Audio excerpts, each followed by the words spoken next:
L'actualité locale et régionale en continu.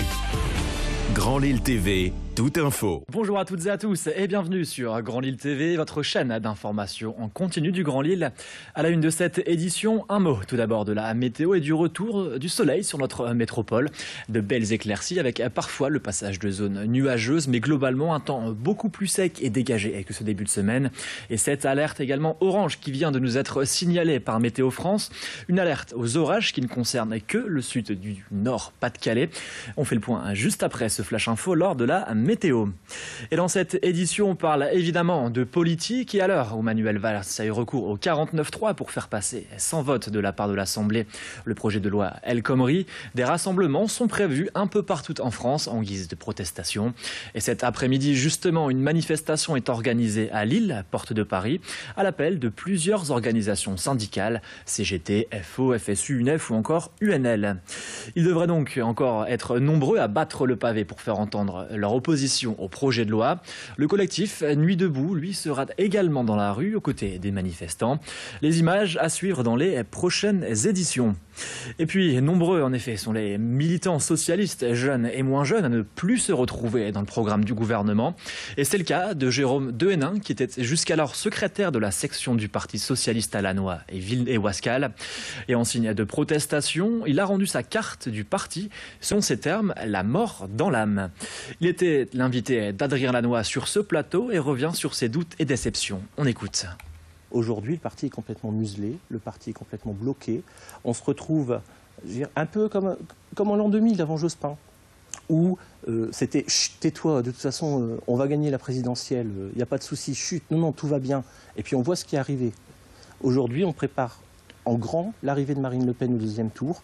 On ne comprend rien, les dirigeants ne comprennent rien, ils ne nous écoutent plus. Quel système peut nous permettre d'être au second tour, à part l'organisation d'une primaire, mais une vraie primaire dans laquelle François Hollande, s'il veut être candidat, serait investi. Je ne vois pas d'autre solution aujourd'hui pour ne pas être éliminé dès le premier tour.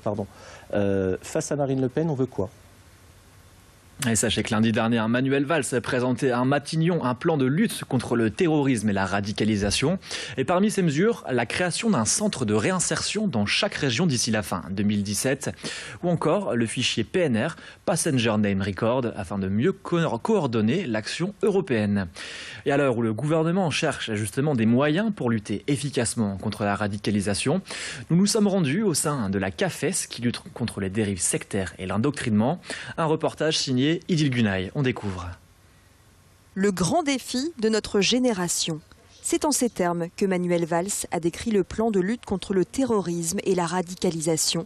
Une liste de mesures pour encadrer des jeunes qui montrent des signes de radicalisation et qui, pour certains, ont un jour fait le choix de rejoindre les rangs de l'État islamique.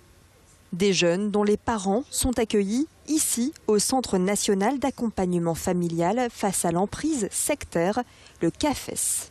Nous, on encadre les parents, mais à côté de ça, on a un grand vide parce qu'il faut aller vers des institutions. Et bien souvent, ce que l'on retrouve, ce sont des gens qui sont de bonne volonté, mais ils disent « Oui, mais nous, on ne sait pas ce que c'est que l'emprise sectaire, il faudrait nous former. » Vous voyez le temps qu'on perd, parce que pendant ce temps-là, de l'autre côté, les recruteurs, eux, ils savent faire. Et croyez-moi, on peut leur faire confiance de ce côté-là. C'est donc l'absence de formation des professionnels encadrants que dénonce la présidente du CAFES à Lille, Charline Delporte, qui lance un cri d'alarme. S'il vous plaît, mais dépêchez-vous, Monsieur le Premier ministre, à faire et à former, mais former sans parler de religieux. Ça n'a rien à voir et ça porte même, je dirais, quelque chose d'intéressant pour cette organisation là-bas, parce qu'il utilise ce masque religieux. Et c'est au nom de la religion que la fille de Lydie, âgée de 23 ans, est partie en Syrie il y a près de 2 ans. Pour cette mère de famille, il était temps de réagir face au problème de radicalisation. Ça arrive un peu tard pour certains parents, pour certaines familles, comme moi et comme d'autres familles ici à l'association où notre enfant est en Syrie et qu'on ne peut pas faire grand-chose pour eux. Donc oui, il n'est jamais trop tard, effectivement. Mais là, je pense qu'il faut vraiment faire, je pense, aussi de la prévention pour éviter que d'autres jeunes continuent à se radicaliser et partent à l'étranger. Pour sensibiliser les jeunes, le CAFES a créé une brochure sous forme de BD et vient de terminer un film d'animation pédagogique que l'association espère présenter dans les établissements scolaires. Un reportage signé Idil Gunay. Et on passe à toute autre chose à présent sur Grand Lille TV et on évoque ce champignon parasite qui sème le trouble dans la forêt de Falampin.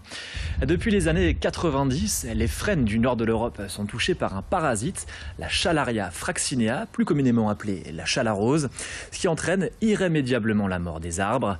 Et sur les 675 hectares que compte la forêt domaniale de Falampin, ce sont les 60 hectares de frênes qui risquent d'être abattus. Pourtant, des solutions annexes pourraient permettre d'éviter l'abattage, comme ne couper que quelques arbres pour étudier le développement du champignon et savoir ainsi s'ils peuvent se régénérer seuls. Et c'est ce que préconise notamment l'Office national des forêts. Et c'est la fin de cette édition. Merci à toutes et à tous de nous avoir suivis. Dans un instant, la météo et l'infotrafic. Belle journée à toutes et à tous.